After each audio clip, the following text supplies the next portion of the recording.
नमस्कार, अस्मिता बोध में आपका स्वागत है। मैं हूँ तुषार कांत, आप ही के बीच से। और ये जो हमारी बातचीत हो रही है, ये हम अमेच्योर्स की कोशिश है आप तक पहुँचने की। हमारे यहाँ कोई ना तो प्रोफेशनल है और ना ही कोई इस तरह से ट्रेंड है कि वो आप तक बेहतर वीडियो बनाए। पर बातें हम खरी-खरी करेंगे, साफ-साफ, जो हम सोचते हैं, जो हम समझते हैं। आप इससे सहमत भी होंगे, असहमत भी होंगे। आप हमें प्यार भी करेंगे और आपको हमको क्रोध हम पर क्रोध भी आएगा। हम लोगों को सब स्वीकार है, सब सहर्ष स्वीकार करते हैं हम और हमारी बातें सुनें और अपनी प्रतिक्रिया दें। स्वागत है आपका। भारत में और पूरी दुनिया में आजकल बोलने की आज़ादी है और ये हमारा मौलिक अधिकार भी है। पर इस इंटरनेट के आने और सोशल मीडिया, यूट्यूब, पॉडकास्टिंग जब ये माध्यम आए तो हर किसी को ये स्वतंत्रता मिली कि वो अपनी बात रख सके। वो बात कितनी महत्वपूर्ण है या कितनी समसामयिक है, ये तो आप बताएंगे। पर कई सारे यूट्यूब चैनल और न्यूज चैनल, पॉडकास्ट सामने आते हैं और अब तक वो जानकारियां लेकर आते हैं जो अखबारों के सीमित दायरे में छप नहीं सकती थी, या शायद अखबारों ने उनको छापने का अब जद्दोजहद करना बंद कर दिया है। तो अभी थोड़ी देर पहले एक समाचार आया है कि भारत के शिक्षा मंत्री माननीय श्री धर्मेंद्र प्रधान जी ने रिजाइन कर दिया। अब ये तो बहुत पहले हो जाना था, मोरल ग्राउंड पर, नैतिकता के आधार पर।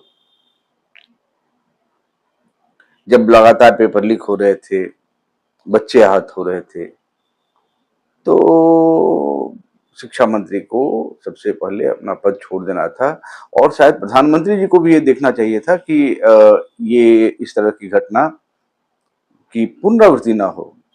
और ना तो प्रधानमंत्री जी ने, ना शिक्षा मंत्री ने ना ही किसी बड़े पद पर बैठे हुए व्यक्ति ने कभी ये आपको वचन दिया कि अब ऐसा नहीं होने देंगे हम।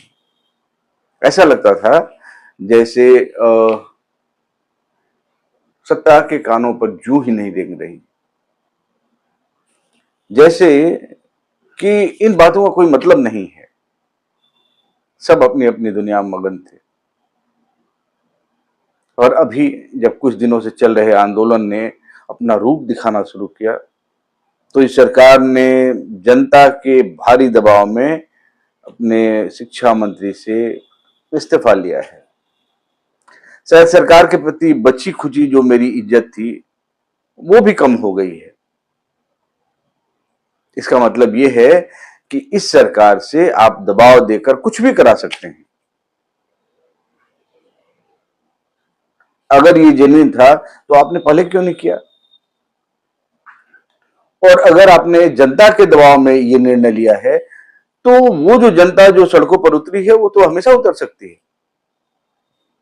तो फिर आपसे कुछ भी कराया जा सकता है। आपने कई लेजिस्लेशन, कई प्रस्तावित कानून को वापस कर लिया सिर्फ इस डर से कि जनता रोड पर उतर आएगी।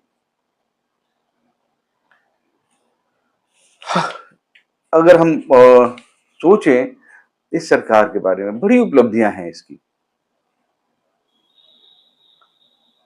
अगर हम उन उपलब्धियों में देखें तो सबसे पहले तो हमारी सुरक्षा।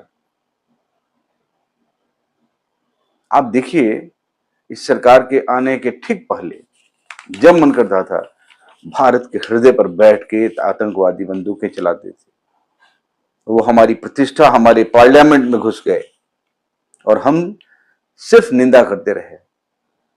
वो भारत के व्यापार के केंद्र, भारत की प्रतिष्ठा, ताज होटल में घुस गए और निर्दोष लोगों को मारते रहे स्टेशनों पर।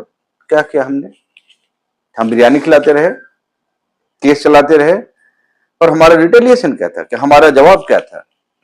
हमने ऐसा क्या किया कि उससे ये रुक जाए? इस सरकार ने हमारे लिए ये सुनिश्चित किया कि बाहर की कोई ताकत, कोई शक्ति अब इतनी जरूरत तो नहीं करेगी कि वो हमारे देश के भीतर घुसे और फिर हमारे ऊपर इस तरह से हमको अपमानित करे। हमारी जान के साथ खतरा हो, हमारी संपत्ति के साथ खतरा हो और हमारी प्रतिष्ठा ऐसे दिन दहाड़े लूट कर चली जाए। इस सरकार ने यह सुनिश्चित किया। इस सरकार ने कोशिश की सुनिश्चित करने की कि इस देश के सभी नागरिक बराबर हों, किसी के लिए कोई विशेषाधिकार ना हो। सड़क पर कोई चलता हुआ आदमी एक गाड़ी में एक लाल बत्ती लगाकर हुटर लगा के सब पर को आतंकित करता ना चले, इसके लिए इन प्रधानमंत्री जी को बहुत बहुत कितनी भी बधाई दी जाए वो कम होगा। इन्होंने उस लाल बत्ती के सिस्टम को कम किया। वैसे तो ये हमारे भारतीय समाज में शायद ये सोच है हमारी ऐसी कि हम जैसे ही किसी पद पर जाते हैं तो अपने को आम से ऊपर समझने लगते हैं, पर ये बहुत बड़ी उपलब्धि थी। हमारे बच्चे जब घर से निकलते थे तो लगता था कि ट्रेन में जा रहा है, कोई बम न फोड़ दे। किसी सभा में जाते थे तो डर लगता था कि कहीं कोई ब्लास्ट ना हो जाए। इस सरकार ने उसको रोका। भारत के बहुत बड़े भूभाग पर जो लिबरेटेड एरिया कहे जाते थे, सरकार ने उस पर रोक लगाया, उसको साफ किया और आज हिंदुस्तान का वो हर क्षेत्र जो भारत के भीतर है वो हमारा हिस्सा है। अंडमान निकोबार हमारे पूरी तरह नियंत्रण में है। लद्दाख, कश्मीर हमारे अभिन्न अंग हैं, हमारे द्वारा प्रशासित हैं। कोई कहीं जा सकता है। अब कोई ऐसा नहीं हो सकता कि अगर आप कश्मीर जाते हैं तो डरे हुए रहें या सुरक्षा के बीच में रहें या फिर हम अपने राष्ट्रीय झंडा को नहीं फहरा सकते। तो ये उपलब्धियां तो दूर से दिखती हैं। सरकार ने अपने विदेश नीति में अपना दबदबा भी दिखाया। अब ये अलग बात है कि हाल के दिनों में रूस से तेल खरीद को लेकर या ईरान और अमेरिका की लड़ाई के बीच में हमारी कोई भूमिका अच्छी भी नहीं रही और कई बार बहुत सकारात्मक दृष्टि भी उभर कर नहीं आई। तो आज तो हम लोग, चूंकि ये घटना तत्काल घटी है, धर्मेंद्र प्रधान ने अभी रिजिग्नेशन दिया है, तो हमने अपनी बात साझा की आप लोगों के साथ। मुझे लगता है बहुत सारे लोग हमारे साथ सहमत होंगे कि जो काम सरकार को स्वतः करना चाहिए था वो काम ये जनता के दबाव में कर रही है। पर भारतीय जनता पार्टी की 14 से आई हुई सरकार ने एक तरफ जहां समाजवादी ढांचे को लागू करते हुए या बराबरी का अधिकार दिया या फिर एक विशेषाधिकार को कम किया, वो लाल बत्ती लगाया और आप बड़े से और बहुत विशेष हो गए। ऐसे मंत्रियों और मुख्यमंत्री और प्रधानमंत्री के लिए सड़क रोक दी जाती है। ये तो अपने आप में एक अजूबा है कि जनता से चुने हुए लोग जब उसी जनता के बीच चलते हैं तो उनको अलग कर दिया जाता है। और ये पता नहीं आप कैसे इसको देखते हैं, पर ये लगता है कि जैसे ही जनता के बीच से चुनकर जाते हैं तो वो विशेष हो जाते हैं। अब चलिए हम सरकार के एक विशेष मुद्दे की तरफ देखते हैं। भारत में पंडित जवाहरलाल नेहरू ने जब यहाँ से राजवाड़े खत्म हो रहे थे और राजवाड़ों का विलय हो रहा था, बड़े बड़े रियासतें सरकार में मिल रही थी और उनके विशेषाधिकार खत्म हो रहे थे, तब ये कहा था कि भारत में समाजवाद लागू करने के लिए न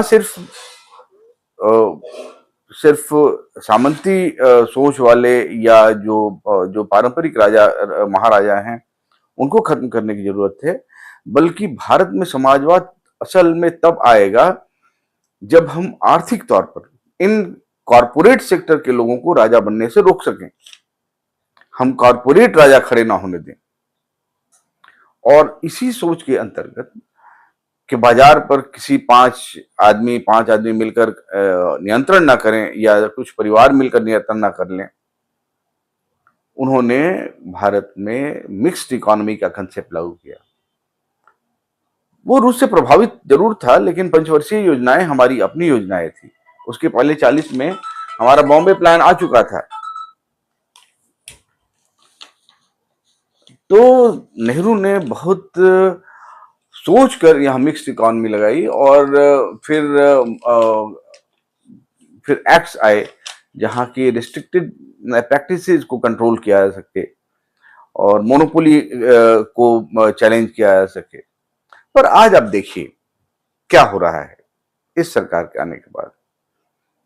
कॉरपोरेट क्षेत्र के कुछ परिवार वो धीरे धीरे धीरे धीरे अपनी सत्ता की जड़ें, अब सत्ता में अपनी जड़ें इस तरह जमा रहे हैं कि सरकार के जो बड़े उद्यम हैं, बड़े बड़े जो उपक्रम हैं, वो अब प्राइवेटाइज हो रहा है और उसमें कुछ ही परिवार उसको ले पाते हैं। ऐसा नहीं है कि अडानी की जिसकी इतनी चर्चा होती है, पहली जब उन्होंने पोर्ट लिया था तो उस समय कांग्रेस की सरकार थी।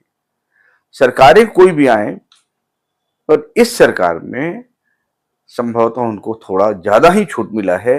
और आप देख लीजिए जितने हाउसेज हैं, वो चाहे वो एनजीओ की दुनिया हो, चाहे वो सीएसआर की दुनिया हो, चाहे वो कॉर्पोरेट एडमिनिस्ट्रेशन की दुनिया हो, हर जगह कुछ परिवारों का दबदबा बढ़ता जा रहा है और भारत एक नए महाराज तंत्र के ग्रिप में आ रहा है। इसको भी सोचने की जरूरत होगी और शायद ये सरकार अभी सोच सके। फिर भी जिन लोगों ने इतने बड़े आंदोलन को आयोजित किया, पूरे देश तक, पूरे देश तक तो ना कहें, पर कुछ राज्यों तक इसका असर आया, खासतौर से बिहार और दिल्ली के क्षेत्र में। उनकी इस विजय के लिए बधाई, पर सरकार के लिए ये अच्छा संकेत तो नहीं।